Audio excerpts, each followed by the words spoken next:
France Culture, 7h13, les jours de la publicité politique sont comptés sur Twitter. Le PDG du réseau social a décidé de les interdire, et ce dans un contexte de campagne présidentielle aux États-Unis. Une façon sans doute de marquer sa différence avec Facebook. Pour nous éclairer ce matin, François-Bernard Huyghe, bonjour. Bonjour. Vous êtes directeur de recherche à l'IRIS, l'Institut de Relations Internationales et Stratégiques, spécialiste en communication et cyberstratégie. Première nouvelle, il y avait donc des publicités politiques sur Twitter. Oui, alors, en tant que Français, ça nous surprend parce que, par exemple, nous serions très choqués qu'on paie des millions de dollars pour faire des publicités politiques à la télévision ou sur les réseaux sociaux. Je vous rappelle que le marketing politique, ça représente des milliards de dollars de dépenses aux États-Unis. Et le Monde avait dit, même il y a quelques années, que ça représentait des points de PIB pour faire élire les gens. Donc, pour nous, Français, c'est un peu difficile à comprendre. Alors, et pour les Américains, c'est quand même une décision importante, du coup. Oui, alors, importante et symbolique. Il y a deux éléments. Alors, premièrement, M. Dorsey, le directeur de Twitter, il est peut-être sincère.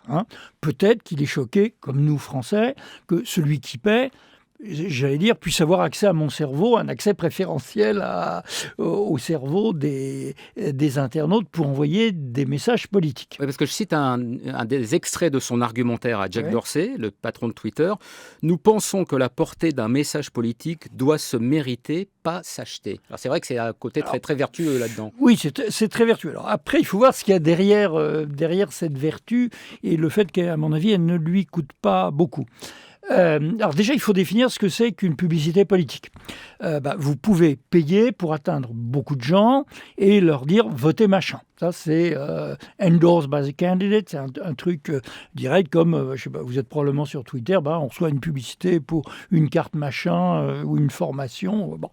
Et puis, il y a, plus subtil, il y a les issue ads. C'est-à-dire, vous pouvez faire de la pub à propos d'une question de société au sens large. Vous pouvez payer pour que beaucoup de vos messages atteignent un public ciblé, intéressé, repéré sur quels critères on peut en discuter, pour leur parler de la condition des femmes, des tensions raciales ou de la possession des armes. Bon, et ça, il y a déjà des contrôles sur Twitter.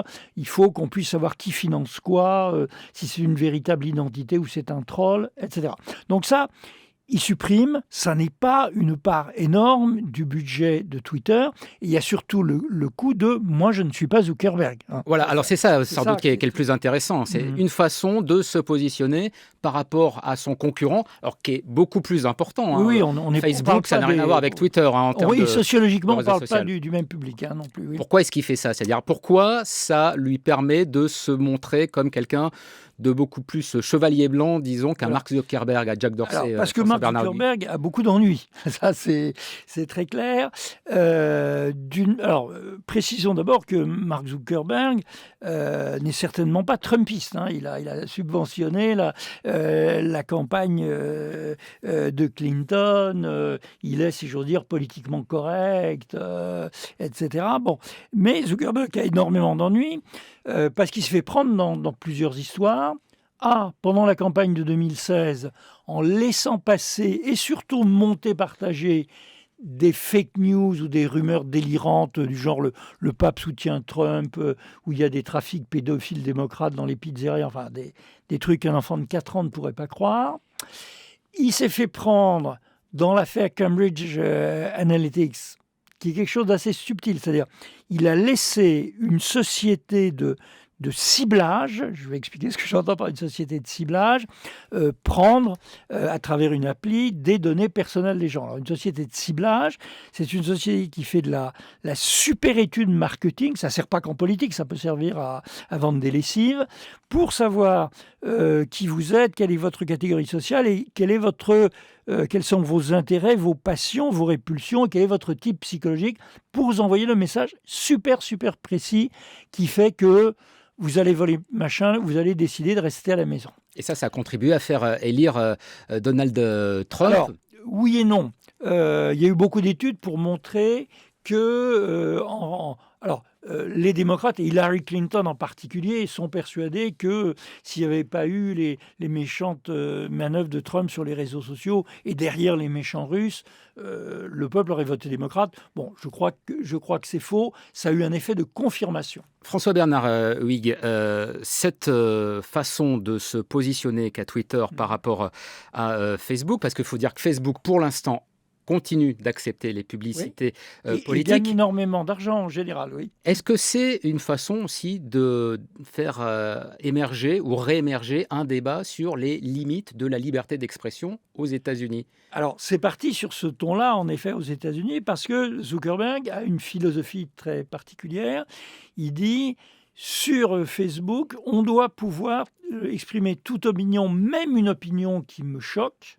Et il dit en particulier, même une opinion antisémite, et croyez-moi, Zuckerberg n'est pas antisémite, ou même une opinion fausse. Simplement, c'est à nous, Facebook, de signaler qu'elle est suspecte, ou de faire en sorte qu'elle... C'est toujours la guerre des cerveaux, la guerre des secondes de cerveau concernées, ou de faire en sorte qu'elle apparaisse très très bas dans nos classements. Mais c'est aussi, Facebook, c'est basé sur le principe d'une communauté où on vous recommande des contenus, et derrière ça, il y a des algorithmes qui vous disent si vous allez vers des contenus proposés par vos copains, des gens qui vous ressemblent, ou sponsorisés par des journaux ou des annonceurs. Quitte à ce que les informations qui sont diffusées soient des informations fausses.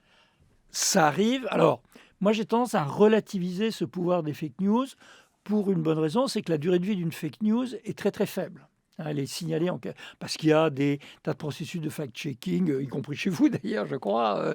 Il y a des tas d'ONG qui font ça et des tas d'internautes comme moi qui adorent rien de plus que de trouver une fake news. C'est bon pour l'ego, quoi. On a ridiculisé l'autre. Donc, les fake news, c'est un long dossier.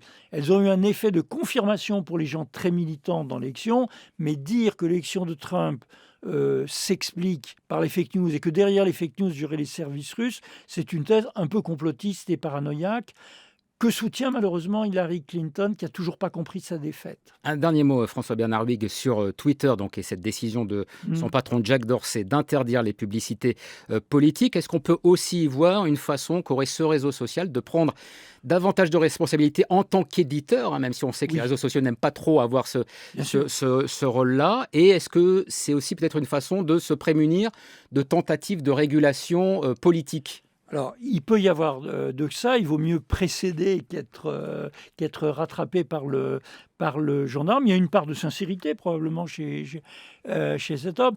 Mais en réalité, tout ça nous cache la réalité qui est que qui décide ce qui atteint notre cerveau ? Un algorithme. Et quand en France, on essaie de faire une loi contre les fake news, personnellement, je pense que c'est une mauvaise loi, mais peu importe.